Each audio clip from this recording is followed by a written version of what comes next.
ask for your hand in marriage. A Percabeth Alternate Universe fan fiction. Royal Alternate Universe fan fiction, part 11. He was an awful person. He truly was. Percy was here, attempting to give his full attention to Princess Reyna, but all he could think about was his complete misery over not having Annabeth there to hold his hand. The dark-haired princess in front of him was talking about dogs, and he still wasn't able to truly listen. All he could think about was swirls of blonde golden hair and stormy gray eyes. You're not really listening, are you? Reyna said with a wire smile. Percy snapped his head up, blushing madly. No. I'm sorry, he said, cursing himself over and over and over. Reyna laughed. No, it's okay. You're preoccupied. That's all, she said in an understanding way. I'm sorry, Percy said. Reyna waved it off. Don't be. But he was. Even after Princess Reyna left, even hours after the carriages had left the premises, Percy groaned and wallowed. Reyna just looked so defeated. He didn't pay her any mind and she knew it. And it hurt her. Even if she didn't want to show it, he didn't show any care for her, and Percy was beating himself up over it. Percy? Annabeth said. Her voice seemed muffled through the layers of covers and pillows that Percy had planted his face into. Instead of responding, Percy groaned. He heard Annabeth sigh, and the bed went down when she sat next to him. A hand gently ran through his hair, making Percy close his eyes in bliss.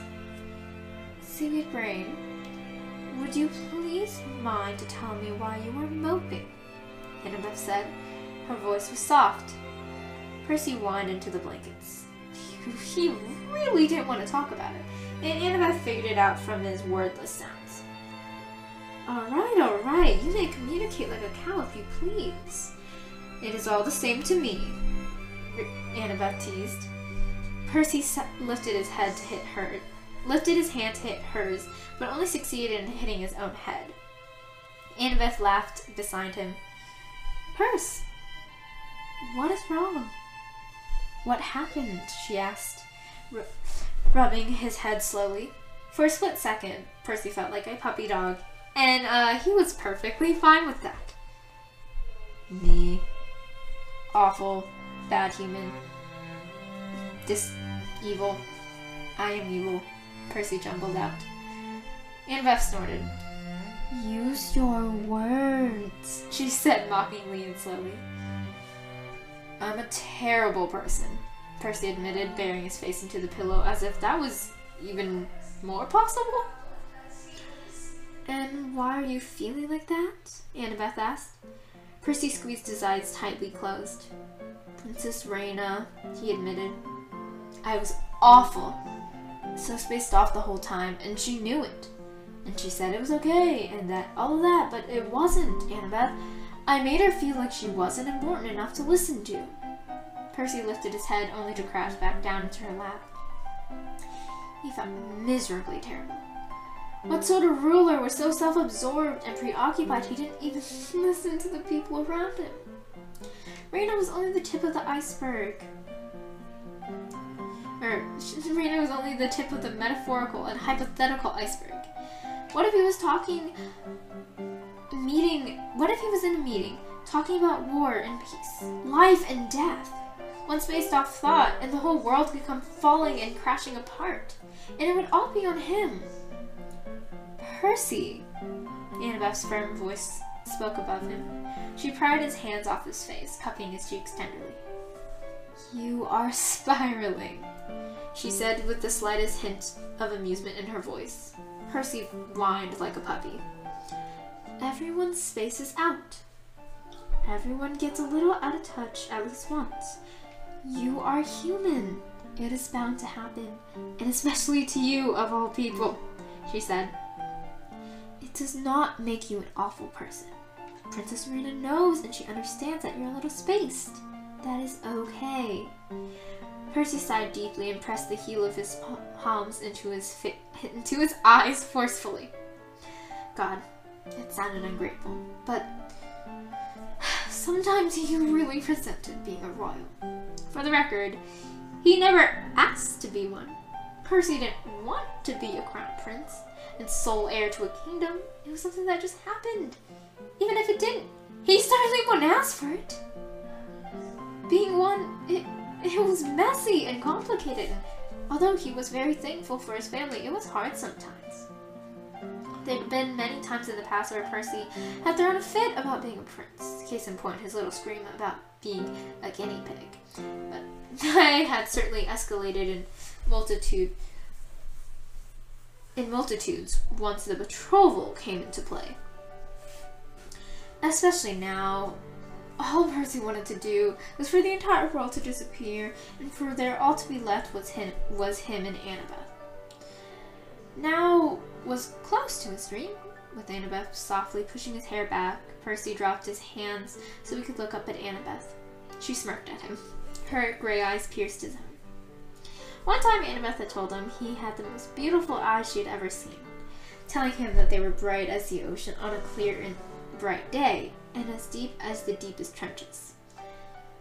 Percy had to personally disagree. Annabeth had the prettiest eyes he had ever seen. Yes, they were terrifying. Really, really freaking terrifying. But they're also so emotional. Annabeth had learned to school her features. A wicked poker face she did have. However, she could never really hide her eyes. At least not from him. Every emotion was clearly shown in them. Well, clearly for Percy to see at least. When she was happy, he could tell. When she was sad, no matter how muted her face was, her eyes told it all. Percy wanted to reach his hand out. He wanted to bring her eyes closer. He wondered what emotion would show if he pulled her in close and kissed her. Okay, it's probably Fury, knowing her, and he knows her very well, so yeah, she'd probably absolutely murder him. But however, not even the stone-cold logic couldn't stop the wanderings of his mind. She would probably slap him in the face if he's being totally honest. But what if her eyes softened? What if they wound up in surprise? What if they went soft? What if? Would she, if he kissed her, would she have the same look on her face that she had when she was watching him practice but was unaware he was watching her too? Would it be the same almost melted look? Percy knew she loved him platonically. That was definitely for sure. And he wouldn't object to romantically, of course. But would she have the same look he knew he had on his own features while watching her babble about architecture? He knew he looked like an adoring guppy, and nor was he ashamed of it. But Percy wanted to know. He wanted to know if Annabeth had ever looked like that while watching him without his knowledge. Alas, he would never know. Come on, Percy. It is time to get out of bed, Annabeth said softly, tugging at his shoulders. Percy groaned. No, he groaned. Annabeth rolled her eyes. Yes, we can go swimming, she said in a motherly tone. Percy grabbed the pillow in her waist, melting at the feeling of her in his arms. I don't want to, he said stubbornly. At that, Annabeth sharply stopped the tugging. She stared at him, big gray eyes in shock. Did my Percy just die and get replaced? She deadpanned. Percy snorted. No, just want to stay here, he explained. You are Percy. You always want to go swimming. Look, this time I will even go actually swim with you. Like, actually get in the water and swim, Annabeth said, trying to convince him. Percy only tightened his hold on her waist. I'd rather stay here, Percy said, fake yawning. I have fluffy bedding and you. What more could I ask for? He said, burying his reddening face into the pillow. Annabeth scoffed. Oh, what a charmer you are, she said dryly. So you were just going to give up swimming to lay here with me, she said incredulously. And Percy Percy's own opinion, that really didn't sound awful. In all honesty, it sounded like a total dream. Yep, Percy said, popping the pea. Annabeth rolled her eyes, muttering things under her breath. You truly indolent fool, she said, shaking her head. Percy crinkled his eyebrows at that. What does that mean? He asked. Annabeth flicked his head, but not without an affectionate smile. You would know, if you paid attention to your studies, she chastised. Percy pulled a face. It's awful, though. Studying, bleh. Don't like it, he whined. Annabeth chuckled. Yes, I am well aware of that factor, she sighed. In a perfect world, you would just take the quiz, no fuss. We, however, do not live in a perfect world. Oh, how disappointing that is. Percy chuckled, but he disagreed. In a perfect world, he would get to marry whoever he wanted to and whenever he wanted to. In a perfect world, he could kiss Annabeth, and it would not be a scandal. In a perfect world, he didn't have to go on speed dates with princesses to find the bearer to an heir or some other ye olden day thing like that. In a perfect world, he could tell Annabeth he loved her, and she would say he loved him back, and they could be together, and marry, and have children, and grow old. He could have everything he ever wanted. However, Annabeth was right. They didn't live in a perfect world, and Percy was no delusional fool. Lovesick and idiotic? Yes. Yes. Yes, very much so. Dreaming in the clouds? Not so much. What if we lived in a different world? Percy blurted out. Annabeth raised her brow. What? Percy repeated the question again, completely serious. What if we lived in a different world? You know, where we aren't in a monarch system. Where I'm not a prince and you're not my royal advisor and you're just my best friend and we went to, I don't know, high school together or something? Percy asked. I believe our ages call for a higher education, Annabeth said dryly. However, that is an interesting thought, she admitted. She sighed audibly. I think we'd still be close.